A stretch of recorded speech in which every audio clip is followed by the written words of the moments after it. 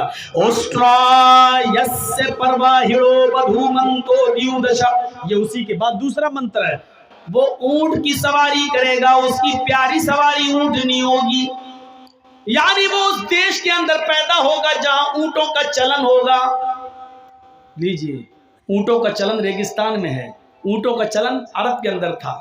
اس کی پیاری سواری اونٹنی ہوگی جس کا مان سمان آکاش کی بلندی کو چھوئے گا۔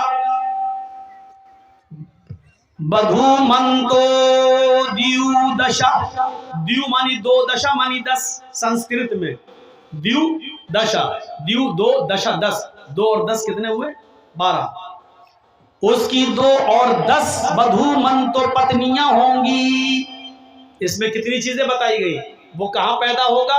جہاں اونٹوں کا چلن ہوگا۔ اور اس کی پیاری سواری کیا ہوگی؟ فارچونر نہیں ہوگی، اسکارپیو نہیں ہوگی، انووا نہیں ہوگی، اس کی پیاری سواری کیا ہوگی؟ اونٹنی، یعنی وہ اونٹ کا سفر کرے گا، اونٹ پر بیٹھے گا۔ اللہ کے رسول صلی اللہ علیہ وسلم تو باقاعدہ اونٹوں پر بیٹھا کرتے تھے، بلکہ آپ نے زندگی کا آخری خطبہ جو حجۃ الوداع کے میدان میں دیا تھا، عرفات کے میدان میں، وہ بھی ایک اونٹنی کے اوپر بیٹھ کر دیا تھا، اور اس اونٹنی کا نام تھا قصوہ اونٹنی تھا، قصوہ۔ اس قصوہ نامی اونٹنی کے اوپر اللہ کے نبی نے بیٹھ کر حجۃ الوداع کا خطبہ دیا تھا۔ آپ نے کہا اونٹنی پر کجاوا کس دو، اونٹنی کو لایا گیا، اس اونٹنی کے اوپر آپ بیٹھ گئے اور اس پر بیٹھ کر آپ نے لوگوں کو خطبہ دیا۔ تو آپ تو اونٹنی کا سفر کیا کرتے تھے، اونٹنی پر بیٹھا کرتے تھے۔ یہ اگرچہ گھوڑے پر بھی بیٹھے ہیں، کھچر پر بھی بیٹھے ہیں، اور آپ نے گدھے کی سواری بھی کی ہے۔ کانا رسول اللہ صلی اللہ علیہ وسلم یعود المریض ویشہد الجنازہ ویرکب الحمار ویجیب دعوت العبد۔ یہ خوبیاں تھی محمد رسول اللہ کے اندر کہ آپ مریض کی عیادت کرتے تھے، مریض چاہے مسلمان ہو یا غیر مسلم، آپ سب کو دیکھنے جایا کرتے تھے۔ وَيَشْهَدُ الْجَنَازَةَ، آپ جنازے میں شرکت کرتے تھے، مرنے والا کوئی بھی ہو آپ اس کے جنازے میں بھی جایا کرتے تھے۔ وَيَرْكَبُ الْحِمَارَ، آپ گدھے پر بھی سواری کر لیا کرتے تھے اور گدھے پر بیٹھنے میں بھی شرم محسوس نہیں کرتے تھے، آپ گدھے کی سواری بھی کر لیا کرتے تھے۔ اور وَيُجِيبُ دَعْوَةَ الْعَبْدِ، اور معمولی غلام کی دعوت بھی قبول کر لیتے تھے، اس کے گھر جا کر اس کی چٹائی پر بیٹھ کر اس کے ساتھ کھانا کھانے میں بھی آپ کو شرم محسوس نہیں ہوتی تھی۔ میرے بھائیوں، یہ خوبیاں تھی جناب محمد رسول اللہ صلی اللہ علیہ وسلم کے اندر۔ بخاری شریف کے اندر یہ آیا ہے کہ اللہ کے رسول کے اندر یہ خوبیاں موجود تھی۔ تو آپ اندازہ لگا سکتے ہیں، اونٹنی کی سواری محبوب سواری تھی نبی کی۔ اور اونٹ کہاں پائے جاتے ہیں؟ ریگستان میں، یعنی مطلب وہ کہاں پیدا ہوں گے؟ عرب کے اندر۔ اور تیسری چیز، ان کی پتنیاں کتنی ہوں گی؟ 2 اور 10۔ کتنی ہو گئی؟ 12۔ 12 بیوی والا ڈھونڈ ڈھونڈ کے مر جائیں سب لوگ، کوئی نہیں ملے گا۔ 12 بیوی والا صرف ایک ہی ملے گا، محمد الرسول اللہ۔ ہمارے تھاپا جی بیٹھے ہیں، پوچھئے جیسس کی، عیسیٰ علیہ السلام کی کوئی پتنی تھی؟ نہیں تھی۔ بائبل کے آدھار پر ان کو سولی دے دی گئی، تختے پہ لے جا کر لٹکا کر ان کو ختم کر دیا گیا، لیکن ہمارے قرآن کے مطابق ان کو سولی نہیں دی گئی۔ جب ان کے دشمنوں نے ان کو سولی پر لٹکانا چاہا تو اللہ تعالیٰ نے ان کی شکل کے کسی دوسرے شخص کو وہاں پر پیش کر دیا اور عیسیٰ علیہ السلام کو زندہ آسمان پر اٹھا لیا۔ وہ قرب قیامت آئیں گے، دوبارہ آئیں گے، کانے دجال کو ختم کریں گے، صلیب کو توڑیں گے۔ یہ قرب قیامت ان کی نشانی بتائی گئی ہے۔ اور ہمارا مذہب جس طرح محمد رسول اللہ کی عزت و احترام کرنے کا حکم دیتا ہے، اسی طرح عیسیٰ علیہ السلام جیسس کی عزت اور احترام کا بھی حکم دیتا ہے، کیونکہ وہ بھی ہمارے نبی تھے، محمد رسول اللہ بھی ہمارے نبی تھے۔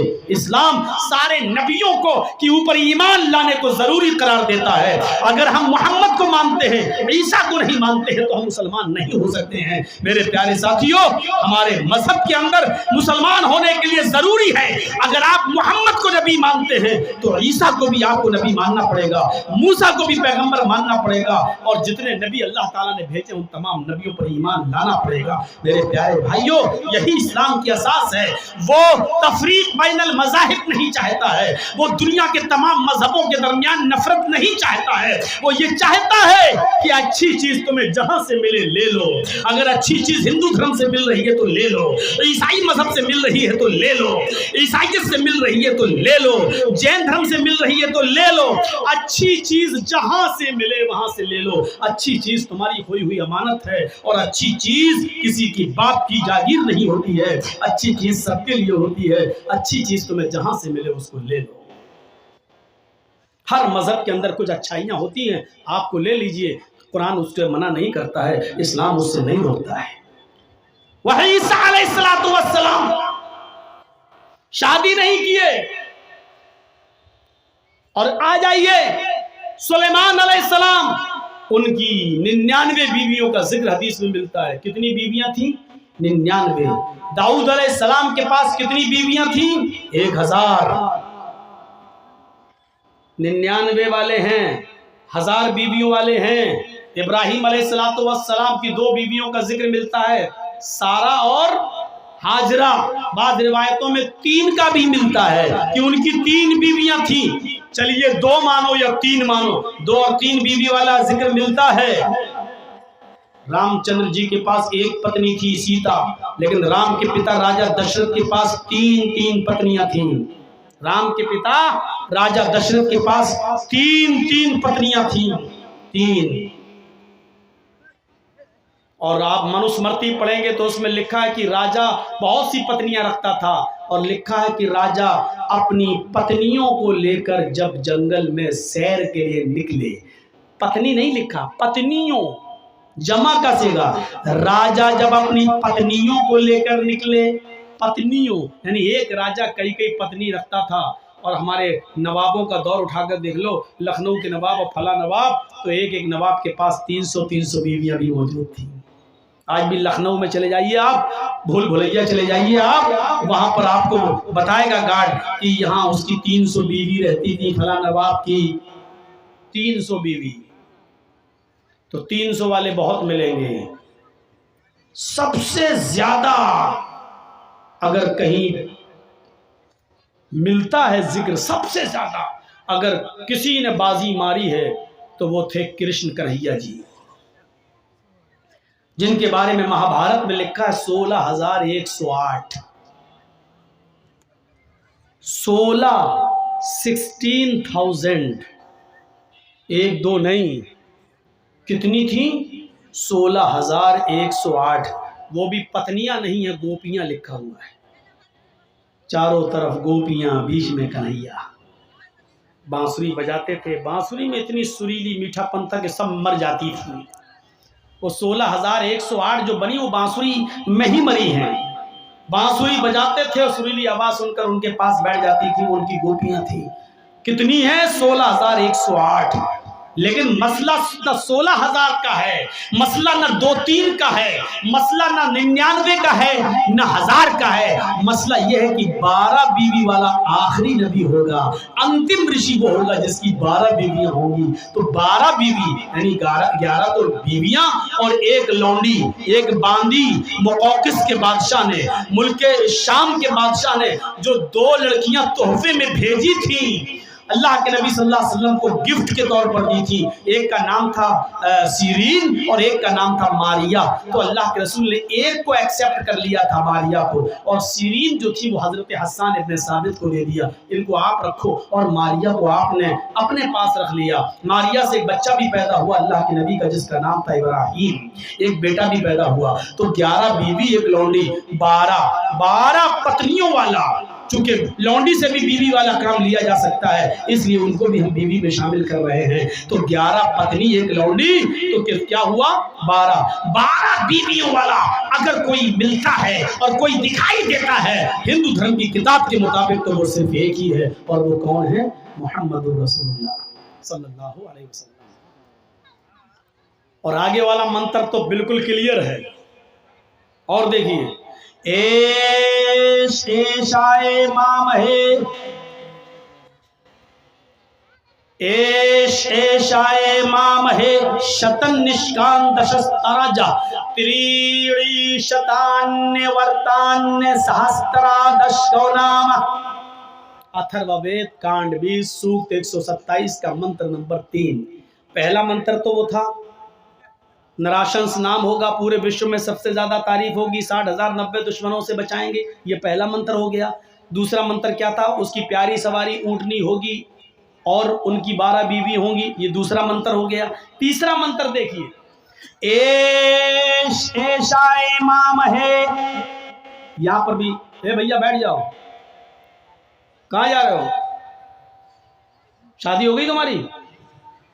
تب کیا کر رہے ہو جا کے؟ بیچ سے اٹھنے مت دیجیے آپ لوگ یار، یہاں سے نہ اٹھیں، پیچھے سے اٹھ جائیں کوئی دقت نہیں ہے، اور جس کو اٹھنا ہو یہاں سے ابھی چلا جائے۔ ہمیں بڑا ڈسٹرب ہوتا ہے، میں بھول جاتا ہوں کہ کیا پڑھ رہا تھا، میں سمجھتا ہوں کہ ٹوکنے کے لیے اٹھ رہا، کہیں ایسا نہ ہو کہ مائک پکڑ کے چھین۔ 1-2 بار ایسا ہو چکا ہے، اٹھا ہم سمجھے پیشاب کرنے جا رہا ہوں، آیا سیدھا مائک، یہ کیا بول رہا ہے، کئی جگہ ایسا ہوا۔ تو جو بیچ سے کوئی اٹھتا تو میں ڈر جاتا ہوں کہ مائک تو چھیننے نہیں آ رہا ہے، اب کیا کروں، وہی چیز بیٹھی ہوئی ہے دماغ میں، اب دماغ میں جلدی کوئی نکلتا تھوڑی ہے۔ اب دیکھ نہیں رہے ہو وہ ایک کمینہ جو ہے بدل گیا، اب اس کے دماغ میں وہی بھوسا گھسا ہوا تھا، بار بار وہ۔ آج اس کا بیان کیا ہے معلوم ہے؟ مجھے مسلمانوں نے اسلام سے نکال دیا ہے، مرنے کے بعد ہمیں 2 گز زمین بھی نہیں ملے گی، جب ہمارے اوپر کفر کا فتویٰ لگا دیا تو ہم نے یہ دھرم قبول کر لیا۔ اب سوال یہ ہے کہ اسلام پر تو تم نے بہت سوال اٹھائے، اب وسیم رضوی مت کہیے، اب اس کو کہیے جتیندر کمار، کیا نام اس کا ہو گیا؟ جتیندر کمار تیاگی۔ اب اس سے پوچھو کہ اب ہندو دھرم پہ ذرا انگلی اٹھاؤ، 16,108 تھیں، جتیندر تیاگی جی کیا کہو گے؟ اب اٹھاؤ، محمد صاحب کی 12 بیوی پر بڑی انگلی اٹھاتے تھے، اب جو 16,108 رکھا تھا اس کے اوپر اٹھاؤ انگلی. رام چندر جی کو بھگوان کا درجہ دیا جاتا ہے، پھر بھی راوڑ ان کی پتنی سیتا کو لے کے بھاگ گیا. بھگوان اپنی پتنی کو نہیں بچا پائے. اب اٹھاؤ انگلی. اب تو جرجیز تمہاری رات کی نیند حرام کر دے گا. اب اٹھاؤ، اب اٹھاؤ. کوئی بات نہیں، چینج ہو گئے. یہاں کسی کو پرواہ نہیں ہے. اچھا ہوا میرے حساب سے، بہت اچھا ہوا کہ تم بدل گئے، ادھر چلے گئے، کیونکہ ابھی تک مجھے اسلام کا بھی دفاع کرنا پڑتا تھا اور یہ کہنا پڑتا تھا کہ وہ راستے سے بھٹک گیا ہے. لیکن اب غیر مسلم ہو کر ایک ہندو دھرم میں آ کر تم اسلام پر کیچڑ اچھالو گے تو کوئی فرق نہیں پڑتا. اس لیے کہ RSS بجرنگ دل پہلے ہی سے اچھالتے ہیں. تم بھی تو نہیں کہ پالتو کتے ہو، تم تو اپنے آپ اچھالو گے، کوئی فرق نہیں پڑتا. ہمارے اوپر، اسلام کے اوپر بھی کوئی فرق نہیں پڑتا. بڑی ٹپڑیاں ہو رہی ہیں. میں نے بھی ایک کمنٹ کیا تھا، سب کچھ بدل گیا، اپنی مشین کیسے بدلو گے؟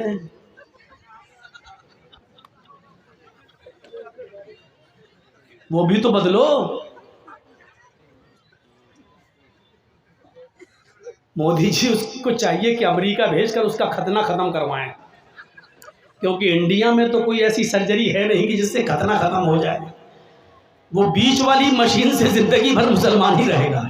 وہ الگ بات ہے کہ اس کا کچھ بھی ہو، کہیں بھی چلا جائے کسی بھی، لیکن مڈل میں جب وہ کبھی پیشاب کرنے جائے گا تو کہے گا کمبخت یہی چیز تو کہیں بدل گئی ہوتی تو اچھا ہوتا. وہ زندگی بھر یاد رکھے گا اپنی مشین کو کہ یہ مشین، وہ تو اچھا ہوا کہ چھپی ہوئی رہتی ہے، چھپی ہوئی، لیکن وہ اکیلے میں جب بھی پیشاب کرے گا تو وہ اپنی مشین کو ضرور گالی ضرور دے گا، کمبخت تو ہی مجھے شرمندہ کر رہی ہے، سب کچھ تو بدل گیا، تو بھی بدل جا کمبخت. ہو سکتا ہے اس دھرم میں بڑے بڑے چمتکاری بابا موجود ہیں، ہو سکتا ہے کہ یہ بھی بدل دیں. ہم تو مشورہ دیں گے رضوی صاحب، کسی ہاسپٹل میں جا کے اس بیچ والی چیز کو ختم کرا دیجئے اور بیچ والے ہی بن جائیے. وہ سب سے اچھا مشورہ ہے میرا، کیونکہ یہ بیچ والی چیز تمہیں زندگی بھر جینے نہیں دے گی، جینے نہیں دے گی. یہی تمہیں للکارتی رہے گی. جب پیشاب کرے گا، پوجا کرے گا، ہون کرے گا، ہوم بھو بھروا سب کچھ کرے گا، لیکن جب پیشاب کرنے جائے گا کہے گا کمبخت تو ہی مجھے شرمندہ کر رہی ہے. یہیں سے میں مسلمان نہیں، یہیں سے میں ہندو نہیں ہوں، یہیں سے میں تیاگی نہیں ہوں، یہیں سے میں یہ نہیں ہوں. یہ چیز اس کو زندگی بھر لعنت بھیجتی رہے گی. کہیں نہ کہیں تو چھاپ ابھی باقی ہے. تو اب زندگی میں جس کے دماغ میں جو گھسا ہوتا وہی، تو یہاں سے بیچ سے مت اٹھیے. میرے بھی دماغ میں وہی گھسا ہوا. حیدرآباد وغیرہ میں ایک دفعہ ایسا ہوا، بیچ میں ایک آدمی آیا، میں سمجھا کہیں جا اٹھایا، بند کر اپنا